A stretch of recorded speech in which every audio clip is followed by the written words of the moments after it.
mootummaa naannoo Amaaraa karaa kamiinuu Oromiyaa keessa seenuu hin qabu.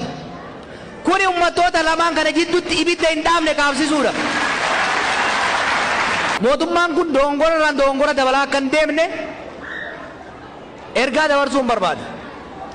Ibsa dhiyootti baasan keessatti dongora guddaa tokko dhageen jira. Mootummaan naannoo Amaaraatii fi mootummaan naannoo Oromiyaa wal taanetti rakkoo Oromiyaa keessa furra jedha. This is extremely dangerous.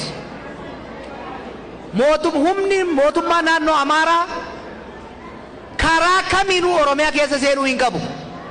Kuni uummattoota lamaan kana jidduutti ibidda hin dhaamne kaabsisuudha.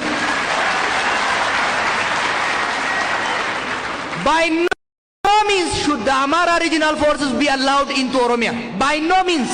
Warri kana godhu of eeggannoo guddaa godhuu dhaban. Walin sobnu, walin dhoysinu. Uummattoota lamaan jidduutti sababa mootummoota dhufaa dabraatiin gadoon jirti. Arrallee gadoon sun jirti.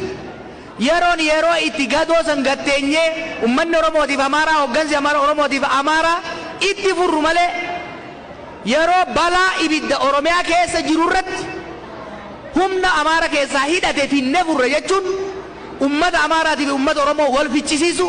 Oromoos hin fayyadu, Amaaraas hin fayyadu, mootummaa federaalas hin fayyadu, dhaabaa nurraa jechuun hin barbaanna jechuudha.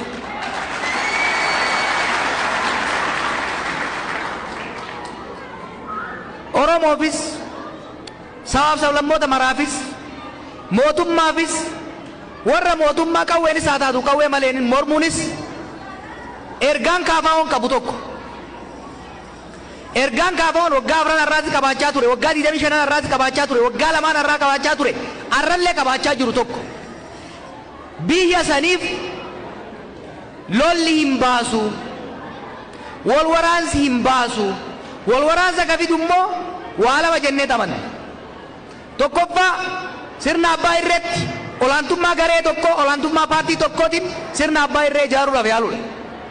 Kan lammataa sirna saboota walqixxummaan eegu ijaaruudhaaf carraaquu mannaa sirna ilaalcha tokko ejjennoo tokko qofa calaqqisu ijaaruudhaaf deemuudha. Kanaaf akka kaafaa'utti ergaan kaleessas har'as borus uummata keenyaaf uummata hundaaf dabarsinu ummatoota biyya saniitiif nagaa naannoo saniitiif kan baasu ammatti lola takkaa'u ibidda biyyattii kallattii maraatti qabate kana saffisaan dhaamsu comprehensive national ceasefire. Lolli Tigraayitti dhaabatee Oromiyaatti itti fufuu inuma hin dandeenya kana beekuu danda'uu qaba namni. It is impossible kan gochuun. Kanaaf tokko lolli gara maraa haa dhaabatu jenna. Lammaffaa sababoota lolatti nu geessan kana mari'achuudhaan waliin haasa'uudhaan itti haa deemnu. Yeroo har'aatitti irrallee laallu. Ummattoonni biyya sanii sodaa guddaa wal shakkii guddaa keessa galanii jiran.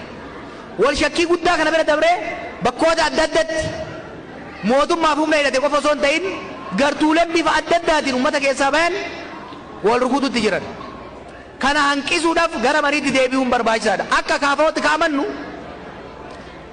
akka apartaamaatitti ilaalla Itoophiyaa. Apartaamaatti ilaalla.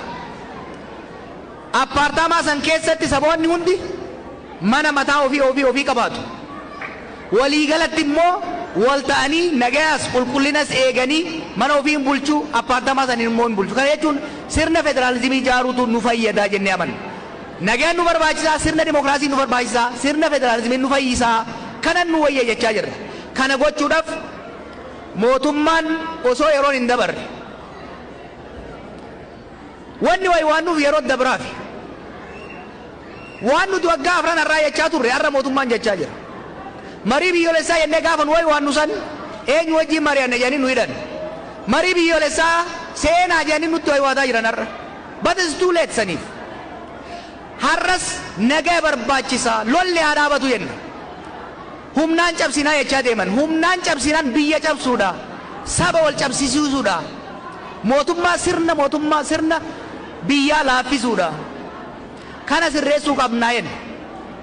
Kanaaf uummanni keenyallee kana hubattanii mootummaan kun lola dhaabee balaa hamaa sabaaf sablammoota biyya saniitii fi biyya sanirratti dhufaa jiru akka dhaabu nu wajjin dhiibbaa akka gootan waamicha isin dhiyeessuuf dhufne ulfaadhaa wayyoomaa obbo Baqqalaatti dabarsa.